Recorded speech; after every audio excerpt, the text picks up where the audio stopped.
All right, morning. How's it going, everyone? Yeah, I was working on some stuff on Friday, and it went well. And I poked around at it a little bit over the weekend. Didn't want to make it too far, but yeah, I figured it was a fun experiment. Excuse me, in debugging, and yeah, so we're gonna talk about that. So let's see. I'm gonna pull up. Let me pull it up over here. So this is the thing that I was working on Friday. I think I showed it. Hey, Finchy. I think I showed it off a little bit. So this is basically like a little fake. It's not exactly a quadcopter kind of thing. It's kind of a fake one that I'm using as like a fun learning example because it's got some of the bits of one. It's got a little accelerometer. I don't know why I'm holding it up when it's big on the screen. On the front, it's got an accelerometer. It's got a level shifter that I'm using for the PWM signals. So a lot of these quadrotor drones tend to have like a they'll drive some kind of motor driving circuit with a PWM signal, which usually controls speed or power or whatever. Very similar to like servos or steppers and things like that. Well, steppers are a little different, but servos and things like that. I had a bunch of I/O pins broken out. You can't really see it on the back. I'll hold it up here, but also this isn't an assembled one. There's a space for a solder party or solder party stamp that I put an RP 2050 stamp on. I have a bunch of these. Let me get it out of the bag so you can actually see it. But it's basically just an RP25. It's not so far from like a Pico 2. It's just in a little square that's easier to solder and doesn't have connectors and stuff on it. So it's this delightful little guy. I've been putting these on a bunch of my designs because like when you make a circuit board at JLC, you have to make 5 or 10 of them. And I realized that by the time you put microcontrollers on, those tend to be expensive components.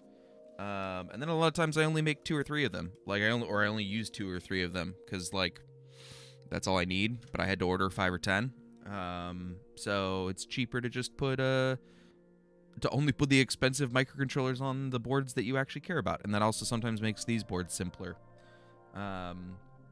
Anyway, what this does is it streams accelerometer and gyroscope data from this sensor. And this sensor is fancy, and it can generate that data up to 6,664 times per second. So each of those readings is XYZ, or for the gyroscope, pitch, roll, yaw.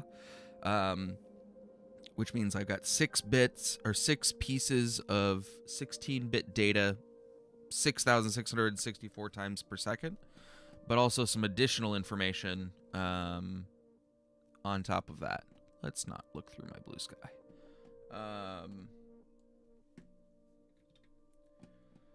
But. Oh, now I'm looking at comments from Blue Sky. I'll get back to those. I'll talk to the people in the chat first. So, how does that work?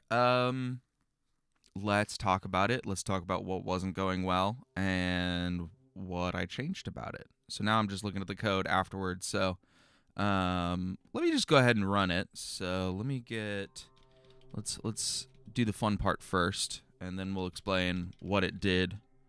So on the bottom left, I have my firmware code. On the top left, I have my application, like my desktop app. You'll have to trust me, I have this stuff wired up on my desk right now. It's the same board from the picture, and it's wired up exactly like the picture. And I'm going to pull up the Logic app, and we'll look at that too. And we're going to hope that my computer can keep up with all of this and the stream at the same time. So I'm going to plug this in.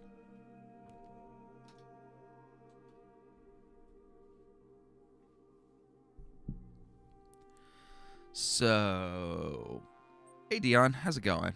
So we're going to run, let's see, we're going to run the firmware first. because the firmware is actually smart enough that it waits until the desktop is connected before it does anything. So I'm going to go ahead and start recording this, and then we're going to run the desktop app. You can see there's really nothing going on here, and then all of a sudden there's a lot going on here. So we saw a bunch of debugging values of it saying that it was configuring the sensor, like what it was writing to each value. And then we can see it starts going kind of bonkers, and it's getting 6,792 reports per second. And then the most recent record, we can see the pitch, the roll, the yaw, the X, the Y, the Z. And you can see Z is a big number because it's gravity pointing down. And then we can see a timestamp from the MMU, or excuse me, the IMU. And this is, well, I'll explain what this is in a second, but you can see there's just this wall of data here. I'm just going to stop this. Then we're going to zoom way in on this. And we can see a cool little pattern that just repeats over and over and over again. And this is actually what the firmware is doing. So let's take that back. Let me also unplug this, and it's going to do something funny. When I tell it to unplug, it's going to stop this, and then actually it's been recording all of this data for actually longer than I hoped it should have. And it's been writing out a little CSV for me. So I have the entire, when I said it was giving me 6,000 messages per second, this is all of those for that whole time I was talking. So I have 410,000 reports as a CSV. It is a 24 megabyte file. Excellent. Okay, cool. So let's take this back. Let's go look at the firmware and look at what the firmware is doing, and then what these wiggles are and what's going on. This is my desktop app. Let me go to my firmware. So, firmware, cool. Boots up. I've got these 4 pins that I'm using as a scope in that picture from the that I was showing you on Blue Sky before. And these are the 4 pins that basically go into my logic analyzer. Those are those colorful wires that were attached to it. I started up a SPI connection, 10 megahertz. That's the fastest speed that this accelerometer can do. I will give it some time to boot. The accelerometer takes like 30 or 40 milliseconds to boot or something like that. I give it 100 because 100's a lot. Set up USB. I have those 8 LEDs that are on the board, but I'm not doing much with them right now. This is a kind of fun part that I have. It doesn't just start doing things when it boots. It actually waits to be connected to the PC, and it does that by checking the interface state. So this is one of those things you can do in Ergot with profiles, is you can ask it like, hey, what's the state of the interface? And I'm going to wait until the interface state is active and it has a network ID that isn't the default 01, which just means we haven't been assigned a network ID yet. And once it does that, it says I'm connected. And when we go back and look at the logs, we can see that it said connected. Excellent. And we can see these are actually logs. These are format logs. So it's doing formatting on the device and sending the string over the network. And on the desktop, it's catching this message, and it gives me the address of that device. So it's saying that device 1.2, I guess port 0, probably because it's a broadcast message which doesn't have a port. It's saying net ID 1 to device ID 2, port 0 said connected, and it's an info message. Cool. This IMU also has an interrupt pin. I'll just make this a little bit bigger. We'll get to what that's doing in a second. So I have this kind of driver that I've written here. It's like just enough for what I'm doing. This is the kind of stuff that I would write for, like, I'm not going to open source this driver. I just need it to do exactly the one thing that I want it to do. And I'm not really going to make a nice, pretty interface. I was wondering how you did the waiting. Yeah, if you have USB serial, you can do the DTR. But yeah, in Ergot, you actually have an interface state that's tracked by a device. So you can just check. Right now, I probably could... What I probably want to do eventually is have like something where you can say like wait for interface change. Because right now I'm just polling it. But right now I don't have that. I think there's probably a bunch of like... I'm wondering how to do that. There's probably a bunch of things that like very rarely change, so I might just have one like state change notification or like a wait queue, and it might be a bunch of different statuses, but it can just let you know anytime anything changes, because that doesn't happen that often. So if you have to go and check a little often, that's better than having like 16 different notification kinds or something like that. But yeah, I don't know, we'll see. Right now I'm just polling every 500 milliseconds because that's fine. So we connect to the IMU. We run this setup function that I'll show you in a second. Because this data is pretty big, so this device has a FIFO, and we're sampling really fast. So what I do is I tell it, hey, every 4 samples you have, raise that interrupt pin high every 4 samples, and that way I'll come and get all 4 of them at the same time. So kind of batch them up, and then I'll send them up to the PC over USB in that batch, because it's like 6 pieces of data, XYZ, pitch, roll, yaw, 2 bytes each, so it's 12 bytes, and USB packets are 64 bytes. So if we can get something close to a multiple of USB packets, that's going to be better. So I wait for 4, which is like 48 bytes of data, and then we have some extra timestamps and stuff. So I think it ends up being 2 USB packets, but it batches up a little bit better there. Then before we get started for real, we go through and we try and read anything in the FIFO on the device, and we just throw it away until it's empty, just so we have, if we had like started and stopped, we would get rid of anything. Although I think this isn't necessary anymore because I think I reset the IMU in setup now. But writing code. So this is kind of our main loop, and this is what we'll see in the logic analyzer in a second. So at the top of the loop, I reset all the pins to high. I wait for that GPIO to go low. So this is listening to the GPIO and waiting for the GPIO to go low. Then I set scope pin 0 low. I drain data from the sensor, which will get up to 1 report it will get 4 reports, 1 batch, which is 4 reports. So it'll get up to 4 reports. Then once it's done pulling that data over SPI, it sets this low. It sees how that went. Did we early return? Were we out of sync with the sensor? And if so, we just kind of bail and we don't send it and we go back up to the top. After we've checked that, we set another pin low. And then finally, we publish data. So this is sending that broadcast message over Ergot, being able to check it out. So, and then once we're done with that, we set that low.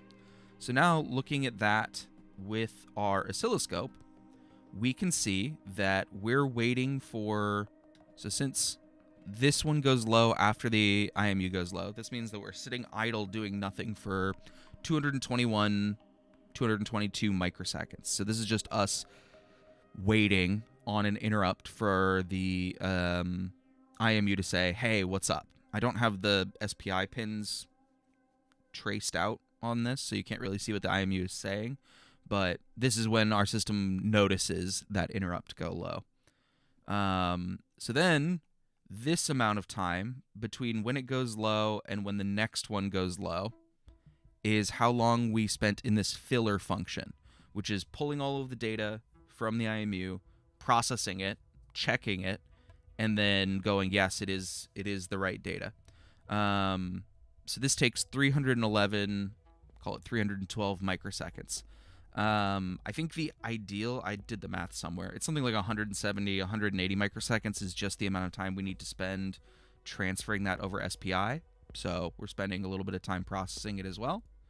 But that's our amount of time. And then this next one, you can see that the amount of time doing that match statement is very, very small. That takes, that match statement takes 212 nanoseconds. I don't remember how many CPU cycles that is, but we're at 150 megahertz. So it's like maybe 30 CPU cycles to do that match statement. And then finally, the amount of time between, let's see, this one going low and then the next one going low. So here going low to here going low is about 54 microseconds. So this is how long it takes to send a broadcast topic message. specifically of a data topic type, in Ergot. So let me actually, real quick, project, add folder to project. I want to show you the message types. So I'll show you what that data topic actually is. So yeah, we can see that we have, I mean, this first amount of time that we spend low is basically our headroom. We spend something like 66% of all of our CPU time doing this processing, which isn't great for headroom. This is a fair amount. Like, if I was doing the rest of this as a real project, this is probably where I would go, hey, that's a troublingly large amount of our CPU time. Anytime your CPU usage is like visibly over 50%, that's not great. And this isn't showing the other stuff we're doing, like sending USB data or anything else like that. So this is probably, in a project, I would say, do we really need to get that data 6,000 times per second? Can we do it 3,000, 1,000 and still be fine? If not, maybe I move this over to the second core, because this is an RP2350. So I have 2 CPUs. So another option would be to move this whole like activity loop over to the second core, because Ergot is also multi-core safe. So as long as you use an appropriate mutex for this, so like we are using a critical section raw mutex, and as long as we're using a critical section raw mutex that's appropriate for the 2350, so like it uses spin locks and stuff, then it's totally fine to just have this activity loop going on in a second, either a second executor on the second core, or we could do it as a blocking loop on the second core, because Ergot send methods at least are all blocking. So we could make this totally blocking and move this over to the second core, and then, you know, that would be pretty quick. And then if we care about this data in the first core, then we could listen to, like, we could subscribe to these broadcast messages over there, and just grab the messages every time they get published.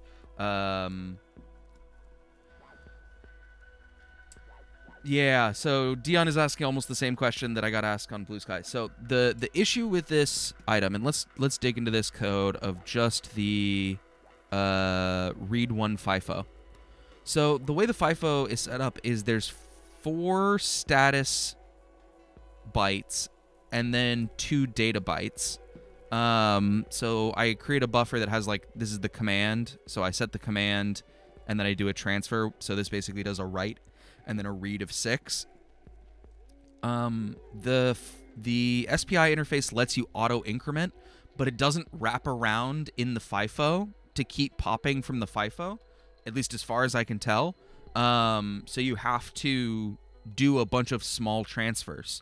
Originally I was doing this with async, and actually I ran into a problem where when I bumped it up to the max speed, it stopped working because it took too long to do the transfer. It was actually about twice the time, or half as fast, because basically when you're transferring about 7 bytes at SPI at 10 megabits per second, it's actually faster to do the SPI transfer than it is to yield an async function, go off and do something, and then come back. So it was actually like I was running out of CPU time. Instead of, I think this was saying that it took, so like if we look at the entire, or this time, this was like 367. I think it was taking like 800, like 700 and something, 800 microseconds. So I was actually running out of time, and the whole system was hanging because it couldn't keep up with the interrupt rate.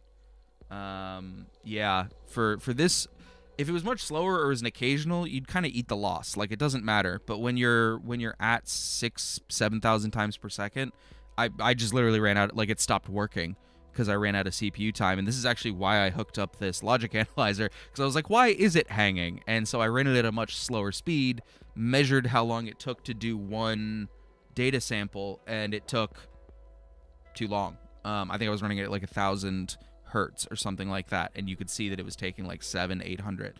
And if you look, we only have about 220 microseconds of slop here.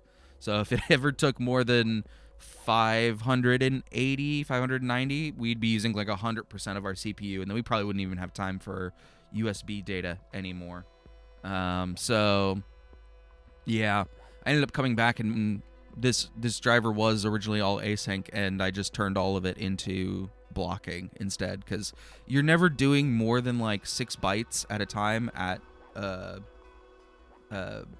10 megabits per second. So I mean, like, this takes less than 6. It takes like 5 microseconds or maybe 6 microseconds to transfer this, which is, you know, at 150 megahertz, that's a lot of samples, but it's like a thousand, or excuse me, cycles, not samples. It's like 1,000 cycles, but 1,000 cycles is about the ballpark of what just swapping there and swapping back is. So yeah, I don't know. I prefer async most times, but in the really hot loops like this, sometimes it just doesn't make sense. This would be way better if I could just FIFO all 200 bytes that I needed. Then it would totally make sense to use async, because I wouldn't be using CPU time for any of this. But as far as I know, the accelerometer just doesn't let you do that. I couldn't find any like C code examples that people were doing that, so I just kind of gave up. Maybe there's a better way, or there's a better accelerometer. I kind of picked a random one off JLC. But yeah, what else is going on? Oh, I can show you some of the other stuff. So I mean, I read the FIFO. This gives me 6 bytes. I get 4 kind of metadata bytes and then 2 data bytes. It tells me how many bytes are remaining in the FIFO. It tells me the pattern. So this is basically like what the kind of data it is, because it goes like gyro, pitch, roll, yaw, accelerometer, X, Y, Z, and then I also put timestamp bytes in there. So it does. What is this? 150.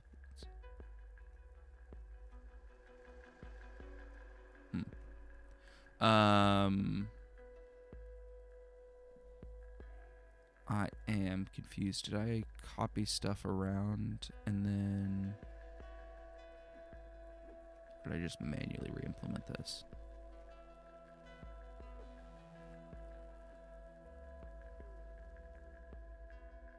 Oh, right. Okay, never mind. I was mixing up my numbers. So...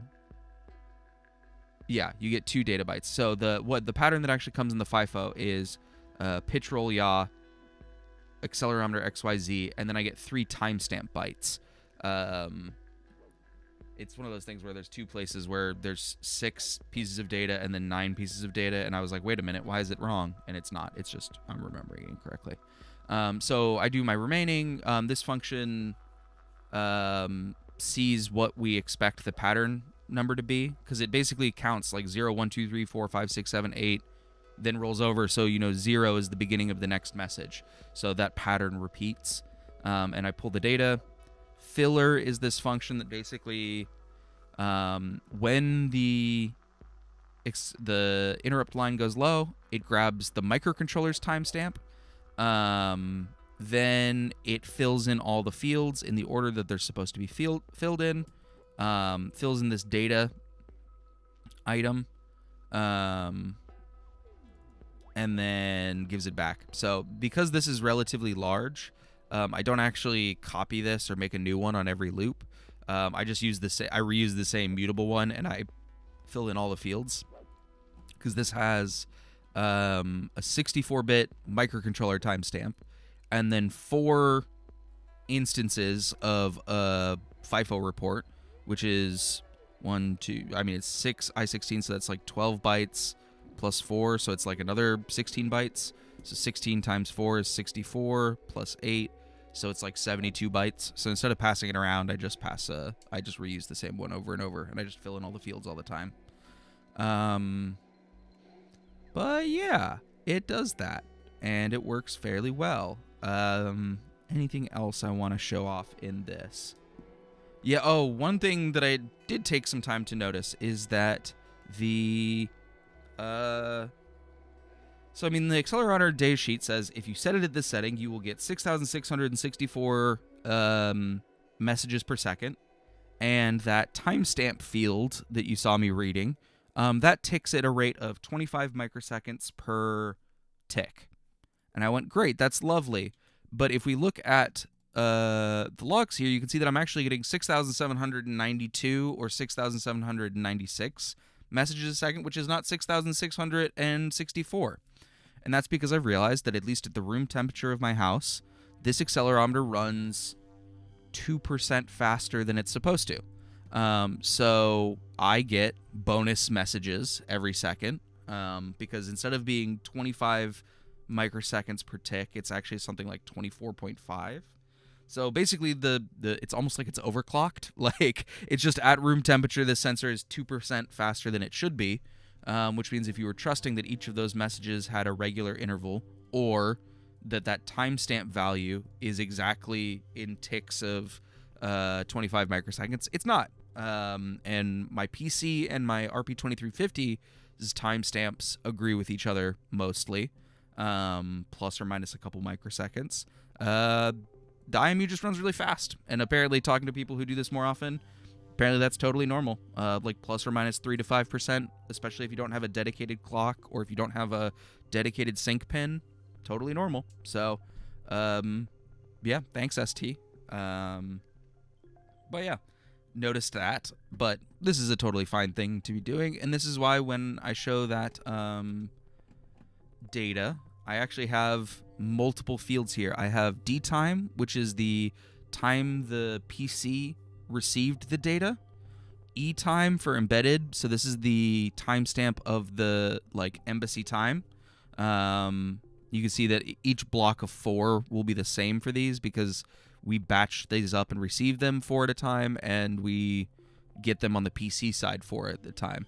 But you can see there's actually a regular interval in between these. So this is in a unit, it's supposed to be in a unit of 25 microseconds, so 25 times 5 is 125 microseconds between samples or so, or about 500 microseconds between each chunk of 4.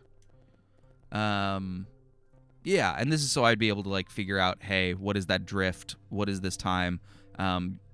There's a funny old saying, which is if you give someone 1 clock, they'll always know what time it is. If you give someone 3 clocks, they'll never know what time it is because none of the clocks ever agree. And that's kind of what I have going on here. So if I was using this for something meaningful like filtering and things like that, I'd have to figure out how I keep those in sync with each other, or maybe I use this as the baseline time and I just use this for the increments in between these times to kind of linearly interpolate that. Let's see, there's not much else interesting in here right now. In the microcontroller, the one thing that I haven't showed you is that James setup function where I wait until the device responds to a who am I register, then I tell it to reboot itself. And then I just run through, and I've just manually gone through the datasheet and figured out all of these fields and what I want them to be. Turning on things like the timer, turning on stuff like an interrupt for that, setting the threshold to 36 words, which is, 4 readings of 9 bytes each. Well,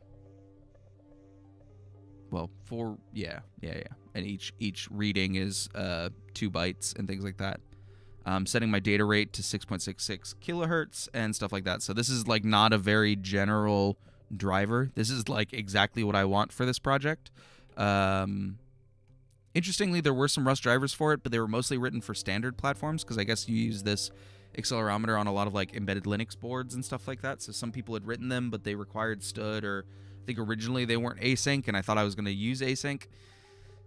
Turns out, oops. So maybe there were drivers I could have used and saved myself a bunch of time, but it wasn't horrific. I just copied and pasted all the register fields from the datasheet and then basically sat here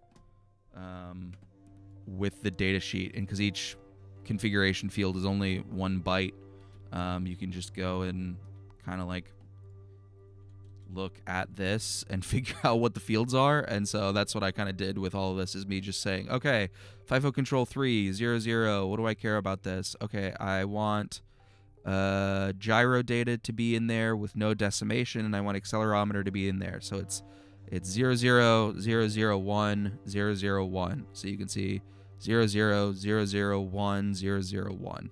Cool. And I just kind of like scanned through all the registers to figure out which ones I thought were important. Yeah, and I actually print all of this so you can see when we're starting up. This is using just formatting again. So I have the ability to send format messages, basically like print line over the network. So that's what I'm doing here. Let me scroll over. So writing to address, value, whatever. Some people might be like, "Hey, wait, that's not deformat. That's not efficient." I don't really care. This is human readable things. I'm gonna format, and I have a lot of space because this is a RP2350. So the CPU is fast and it has a lot of flash. I don't really care. Now everyone on the network can hear what these devices are saying, and I don't have to think about it. So that's pleasant. Cool. Yeah, I think that's basically everything that's going on. I have this working. One thing that I want to do eventually is this also has, like I said, this also has some PWM on here. So I have the LEDs and stuff. I think I actually have a function that blinks all of them the same. Yeah, I have 8 LEDs, so I just set them all the same.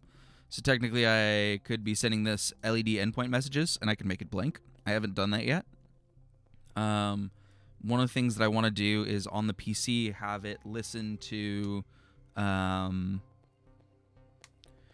want to have basically a control system like you would for a quad rotor. And so have the microcontroller streaming the data to the PC doing a PID loop or something like that and sending data back to the microcontroller, and then measure what my round trip latency is on that. So like when I send the sensor data with a timestamp, I can use the same timestamp when I send back the what the LED or the PWM rate should be.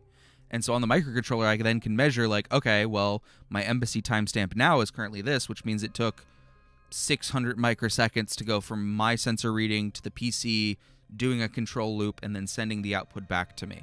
And that's just an interesting piece of information to me because it kind of gives me the maximum rate that I could tell people, like, okay, as long as your control loop doesn't require more than like a millisecond of latency or less than a millisecond of latency, then you don't have to worry about doing all this like heavy lifting and math on the microcontroller itself. You can just do that on the PC, like if you have an embedded Linux system on the same board or something like that. And most of these, like if it was a quad rotor drone, it would probably have an embedded Linux system on there just for reasons. If this was something else, I mean, I did a whole episode on SDR about having like a buddy sidekick system. And I think that's a good way of doing most things unless you're super cost optimizing. But even not then, for development, you could prototype your control algorithm with a PC or your laptop or whatever. And then once you have it done, then you can crunch it down and make it fit on a microcontroller and write it in assembly or use whatever DSP instructions you need to. But yeah. So that's where I'm going with this. I think I'm going to keep working on this because this is fun. If people have questions, I'm happy to answer questions. I'm going to pull up discussions here in a second and see if anyone's put anything in discussions. Arvid, I'm going to link this to you. Arvid asked me on Blue Sky, why can't you DMA the whole thing? I'm going to find you the time code in here, but the answer is in here. Let me go look at the Ergot repo. See if there's any discussions. There was some more comment from Sminez about Plan 9. I need to read this. I haven't read this yet, but I will check it out. I think Sminez is asking, could Ergot be a good match for the text editor that they're writing? Because currently it's using Plan 9 servers. Yeah, I don't know. I'll have to check it out. I'm not super familiar with Plan 9, so I mean, I will read into this. Yeah, I think it's fun. Like I said, I still need to finish up some of those like marketing material things, but they're in the repo. I'm gonna get this cleaned up and make this a reasonable example of having like a shared, I call these ICDs or interface control documents. This is where I put my data type that's shared between the desktop app and the microcontroller. So I'll have this RP2350 tilt project on the desktop side, I've got this Tilt app. I don't know where it's gone. I think it's this one. Yeah, Tilt app. I'm gonna pull this out into an application. Maybe if someone feels like doing like a Ratatouille app or something for this, that would be dope. But we'll see if I get inspired for that. But yeah, it's a good like end-to-end example. So I'm building examples, getting some proof points on like how long it takes to send and receive stuff, what my actual kind of throughput is.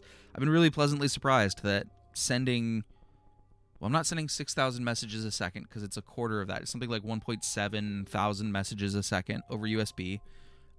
Just has generally not been a whole lot of sweat. I don't have a CPU usage on my microcontroller, but on the desktop side, receiving that kind of stuff is not a big deal, it seems.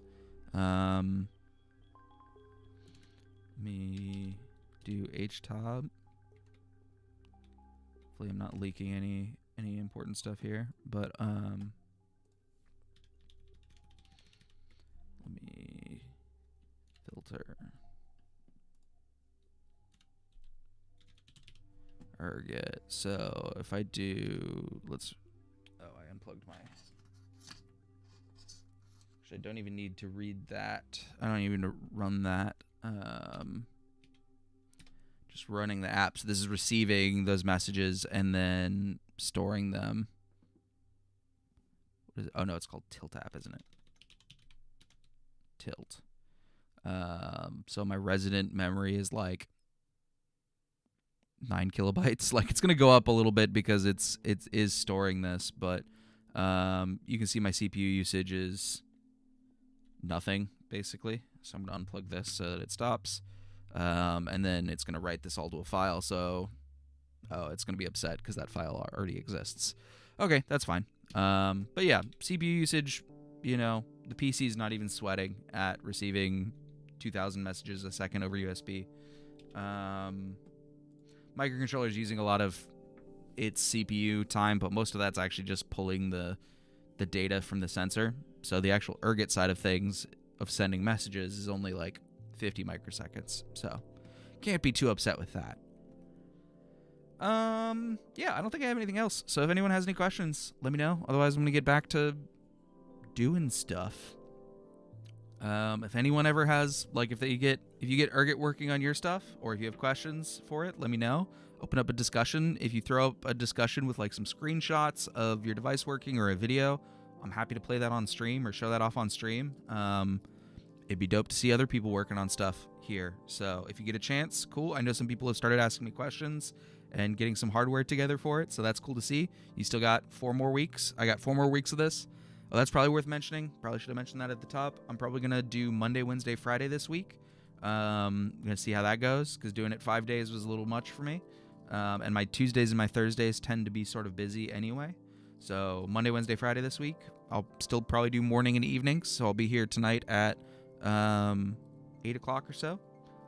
So if not, kind of going once, then I hope everyone has a good day. I hope you all had a good weekend, and I'll see you later in the day. So I know there's some lag on chat, so I'll give it another like minute or two. But yeah, otherwise I'm gonna wrap up. This has been really fun. I've been enjoying this, and I probably should write up the whole like using a logic analyzer for this, because it's basically like what you would do if you were blinking LEDs, except for you can blink your LEDs at like nanosecond range. Because at least my Cell A, I have a nice Cell A, and it can sample at 250 megasamples per second. So, yeah, 4 nanoseconds. So as long as you're not blinking faster than 4 nanoseconds, the speed of this processor is actually oh hey Amanda.